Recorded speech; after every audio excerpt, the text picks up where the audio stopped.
जय श्री राम मित्रों, जय श्री राम। आज बात करेंगे हम प्रेत आत्माओं के बारे में। ये प्रेत आत्मा के बारे में पोस्ट है कि प्रेत आत्मा कैसे होती है, कब बनती हैं, कैसे दिखती हैं, किन किन लोगों को दिखती हैं, कौन कौन उनको देख सकता है, क्या वो आप लोगों को ऐसे ही देखती है, हम आप लोगों को देखते हैं। तो इससे पहले मैं बताना चाहता हूँ, मेरा उद्देश्य किसी तरह का अंधविश्वास फैलाना या किसी तरह का भ्रम फैलाना नहीं है। ये जानकारियाँ जो लोक मान्यता या किताबों से या जो प्रचलन में है उन्हीं से इकट्ठी करके मैं आपके सामने प्रस्तुत कर रहा हूँ। तो कृपया अपने विवेक से काम लें और इसको अगर और नहीं तो सिर्फ मनोरंजन के लिए सुने या जानकारी के लिए सुने। तो बात करते हैं प्रेत आत्माओं के बारे में।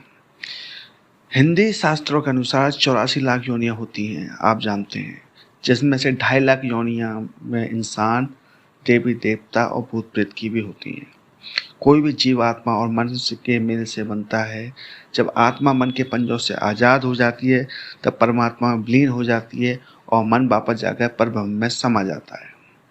इंसान का शरीर तो फिजिकल बॉडी है, इसके ऊपर एस्ट्रल बॉडी भी है, कैजुअल है और स्पिरिचुअल बॉडीज भी होती है।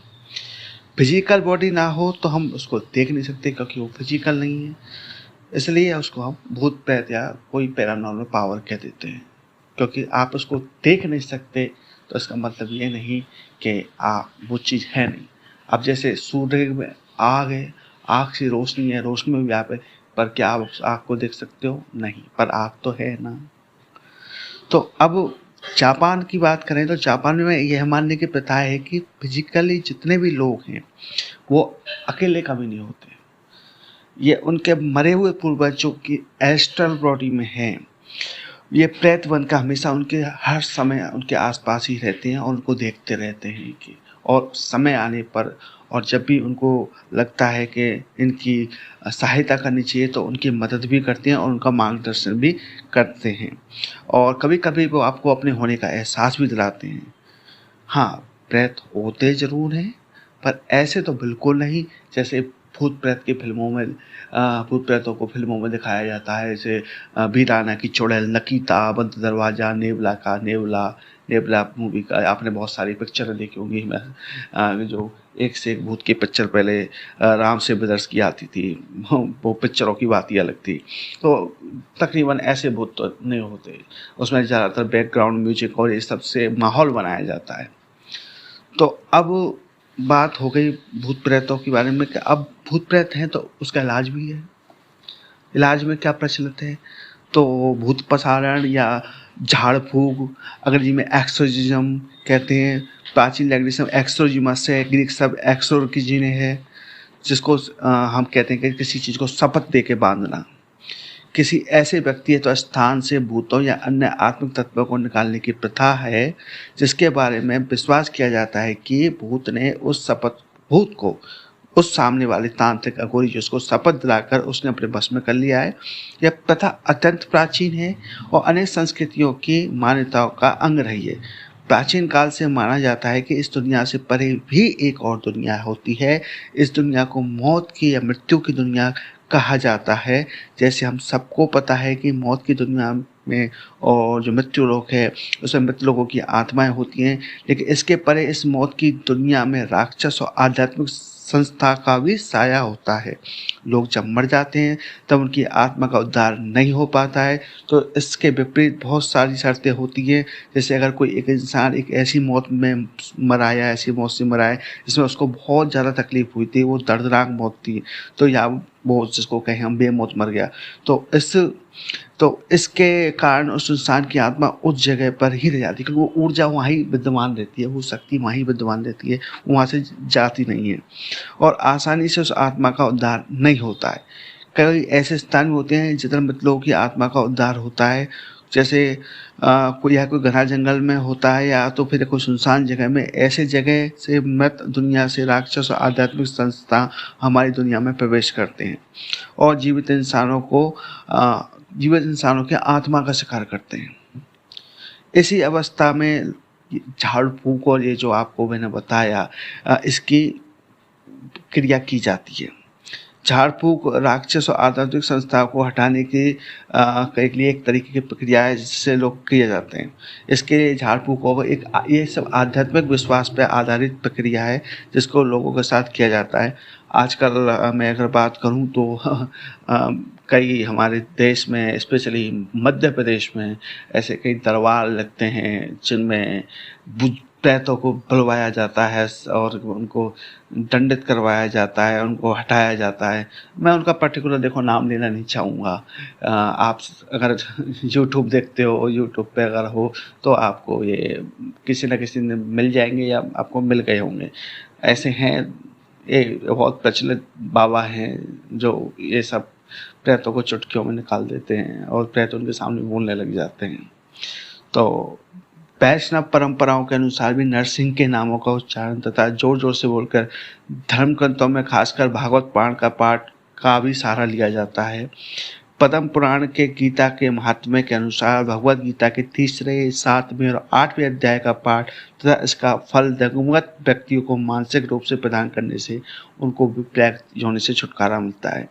कुछ लोग 11 भी बोलते हैं, अगर 11 के व्रत की बात सुनी हो तो कीर्तन, निरंतर मंत्रोच्चार, घर में धर्म ग्रंथ तथा देवी देवताओं का, जैसे महादेव हुए, विष्णु भगवान हुए, ब्रह्मा शक्ति और भी जितने भी चाहे भैरव बाबा हुए, जो भी आपके स्टोन को आप पूछते हो, उनकी पवित्र तस्वीरों की उपस्थिति अपने पास होना, पूजा के दौरान देवताओं के आगे धूप, दीप, नैवेद्य आदि चढ़ाना, जलाना, अच्छी सुगंधित वस्तुओं का इस्तेमाल करना, गंगा जल का छिड़काव करना, पवित्र नदियों के जल को छिड़काव करना, अन्य रिवाज होते हैं। अब ये तो बात हो गई आध्यात्मिकता की जो प्रचलन में चली आ रही है, जिसको अंधविश्वास के लो या जो भी के लो। अब देखो वैज्ञानिक दृष्टिकोण क्या है। अब किसी डॉक्टर या साइकियाट्रिस्ट के या साइकोलॉजिस्ट के पास जाओगे, वो उसका अपना अलग मत रखेगा। मतलब इसके 2 पहलू हैं, you believe, you don't believe, you believe और यू डोंट बिलीव। तो वैज्ञानिक साइंटिफिक सिनेरियो क्या होगा? तो साइंटिफिक सिनेरियो में बताऊं तो मैं भूत बाधा से जो ग्रस्त को DSM-4 या IV कहा जाता है, ICD-10 स्वयं इसके अनुसार मनोवैज्ञानिक अथवा चिकित्सक मान्यता प्राप्त इस चीज को नहीं होती है। वे लोग जिनका भूत बाधा में ग्रस्त होने में विश्वास है, कभी कभी उनको पाया जाता है जब उनके टेस्ट किए जाते हैं कि वो हिस्टीरिया से शिकार हैं, उनको मैनिया है, उनको साइकोसिस है, उनको टूरेट्स के लक्षण मिलेंगे, मृगी के स्किज़ोफ्रेनिया अथवा डिसोसिएटिव आइडेंटिटी डिसऑर्डर जिसको कहा जाता है, जैसे मानसिक रोग के लक्षण को भूत प्रेतों से जोड़ दिया जाता है। ठीक है, डिसोसिएटिव ग्रस्त जो होते आइडेंटिटी डिसऑर्डर होता है, जहाँ बदले हुए व्यक्ति के लोगों की उनकी पहचान के बारे में जब प्रश्न किया जाता है तो कम से कम 25 से 30% लोगों ने कहा है कि वो आदमी नहीं, उनके अंदर भूत है, वो भूत बात कर रहा है। इसका कहते मोनोमैनिया का भी एक चीज़ होती है जिसे डेसोनोमैनिया अथवा डेमोनोपैथी कहते हैं, जिसमें लोगों को यह विश्वास हो जाता है कि उस पर एक से अधिक आत्मा या भूतों का साया है। तो अब बात करें इस तथ्य को कि भूत प्रेत का झाड़ फूक करने से या इलाज कराने मतलब है क्या है। तो ये लोगों की भावना, एजुकेशन, उनके बिलीफ उस पर काम करता है। जो लोग भूत बाधा से ग्रस्त होते हैं, अनुभव करते हैं, कुछ लोग के द्वारा उनको छद्म औषधि का देकर उनको कि बस जिसको आप छद्म औषधि कहूँ तो जिसको मान लो प्लेसिबो इफेक्ट कर किसी को कराते हैं कि उसको लेने से प्लेसिबो इफेक्ट रहेंगे, भाई आपको ये औषधि दे रहा हूँ आपका भूत दूर हो जाएगा, आपको एक तावीज़ दे रहा हूँ आपका भूत, आपको एक गंडा दे रहा हूँ आपका भूत प्रेत दूर, ये झाड़ फूक कर दी मोर पंख से गंडा दूर, ये अनुष्ठान कर दिया, ये कर दिया, ये भूत प्रेत दूर। या इस तरह से लोगों को मतलब mentally they make them believe okay it's gone, now you are free, you are free, absolutely free.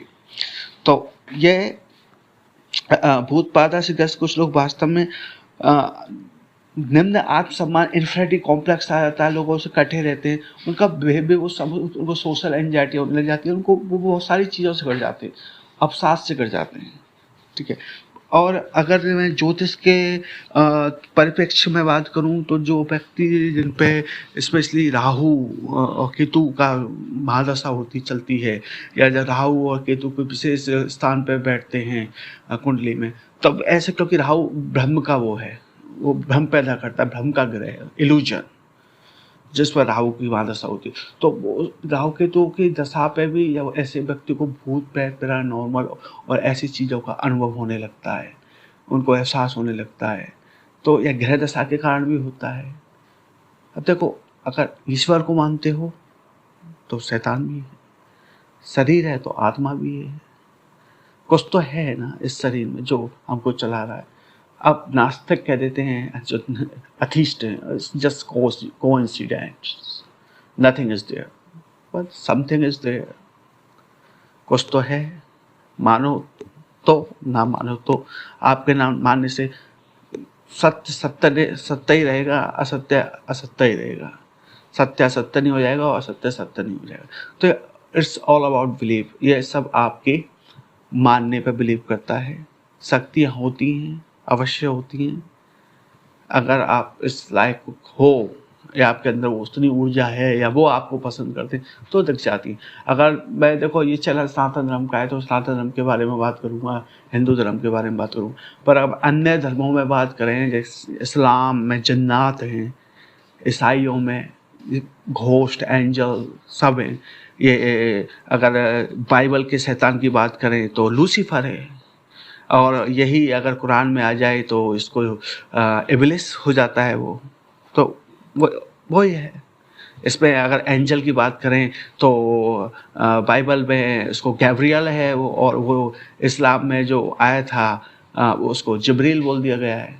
तो बिलीफ सिस्टम हर जगह है, हर जगह इनकी हर धर्म में इनकी उपस्थिति को माना गया है, दर्शाया गया है। बाकी अब मैं आपके ऊपर छोड़ता हूँ, आप मानते हैं नहीं मानते वो आपकी इच्छा है। बाकी ईश्वर तो हर जगह विद्यमान है ही। तो आशा करता हूँ आपको मेरी ये प्रस्तुति, ये छोटी सी पोस्ट, ये जानकारी पसंद आई होगी। अगर पसंद आई है तो कृपया चैनल को सब्सक्राइब करना ना भूलें, लाइक करना ना भूलें। अगर मन में कोई प्रश्न हो तो कृपया कमेंट करना भी बिल्कुल ना भूलें। मैं ऐसी अच्छी पोस्ट आपको लाता रहूँगा, डालता रहूँगा। और अगर आप किसी विशेष टॉपिक पर पोस्ट चाहते हैं जो धर्म से, तंत्र मंत्र या किसी चीज़ से, ऐसी चीज़ों से जुड़ी हो, तो कृपया कमेंट करके मुझे बताएं। मुझे बड़ा अच्छा लगा, मैं आपको उसी पर पोस्ट बनाने का पूरा प्रयास करूँगा। जय श्री राम।